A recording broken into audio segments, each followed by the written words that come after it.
Good morning friends, welcome to my channel. এত গরমে কিছুই খাওয়া যাচ্ছে না, তো আমি ঠিক করলাম এটা আমারও খুব প্রিয় একটা রেসিপি, আমার খুব ভালো লাগে। চাল কুমড়ো খোসা বাটা বা ভর্তাও বলতে পারো, আজকে আমি করব।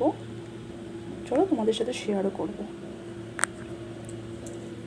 দেখো, চাল কুমড়োর খোসাটাকে আমি প্রথমে ছোটো ছোটো করে কেটে নিয়েছি। এবার এটাকে একটু জলে ভাপিয়ে নিতে হবে। চলো ভাপিয়ে নিই, তারপরে আসছি।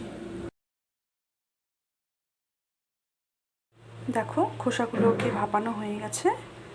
আর এবার দুটো কাঁচা লঙ্কা দিয়ে আমি গ্রাইন্ডারে ভালো করে গ্রাইন্ড করে নেব। একটা সফট পেস্ট তৈরি করতে হবে, তারপরে বাকি প্রিপারেশনটা দেখাচ্ছি। দেখো বন্ধুরা, পেস্টটা তৈরি হয়ে গেছে খুব সুন্দরভাবে। আর এদিকে আমি কড়াইতে তেল দিয়ে দিয়েছি গরম হওয়ার জন্য। তেলটা গরম হয়ে গেলে এখানে নিয়েছি কালো জিরে, একটু শুকনো লঙ্কা আর কিছুটা রসুন, এটা আমি দিয়ে দেবো।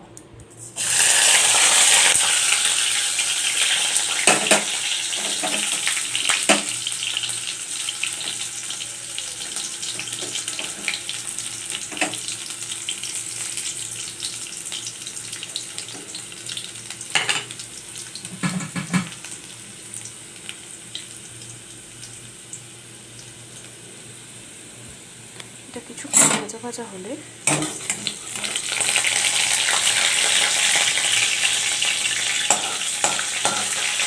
কিছুক্ষণ ভাজা হবে।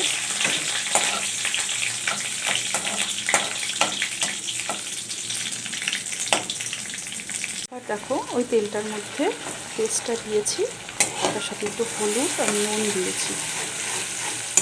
এবার পুরো পেস্টটাকে নিয়ে ভালোভাবে ভাজতে হবে, এমনভাবে ভাজতে হবে যাতে পেস্টটা একটু কড়াইয়ের মধ্যে লেগে না থাকে, পুরো শুকনো হয়ে দলা পাকিয়ে যায়।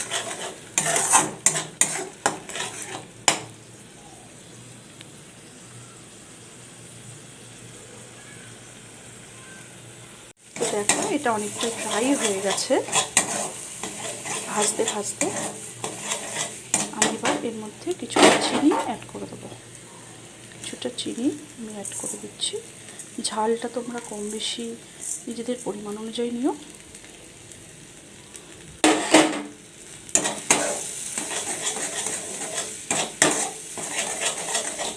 সাউন্ডে প্রবলেম হলে প্লিজ ক্ষমা করে দিও।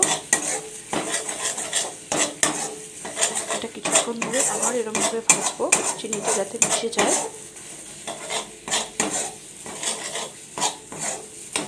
দেখো, খুব সুন্দর দলা হয়ে যাচ্ছে, এতটুকুর জন্য কড়াইতে লেগে যাচ্ছে না।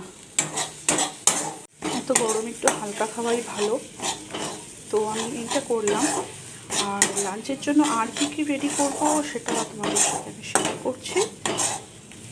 প্লিজ তোমরা সাথে থাকো, দেখতে থাকো, আর রেসিপিটা একবার হলেও ট্রাই করো। আর আমাকে প্লিজ জানিও কেমন হয়েছে, কমেন্ট লাইক প্লিজ করো। এটা হচ্ছে চাল কুমড়ো শুক্তো, তারপরে আছে আমের টক, তারপরে আছে আলু আর ডিম সেদ্ধ। এটা কাঁচা পেঁয়াজ আর কাঁচা লঙ্কা দিয়ে মাখবো, এখন নয়, খাওয়ার আগে। আর নেক্সট চাল কুমড়ো খোসা ভর্তা, যেটা আমি তোমাদের সাথে শেয়ার করলাম। প্লিজ একবার ট্রাই করো, কেমন লাগছে আমাকে জানিও। যদি ভিডিওটা ভালো লেগে থাকে তাহলে প্লিজ আমাকে সাপোর্ট করো, চ্যানেলটা সাবস্ক্রাইব করো, লাইক করো, কমেন্ট করো। আর এত গরম পড়েছে, গরমে তোমরাও ভালো থাকো, সুস্থ থাকো। টাটা, দেখা হবে নেক্সট ভিডিওতে।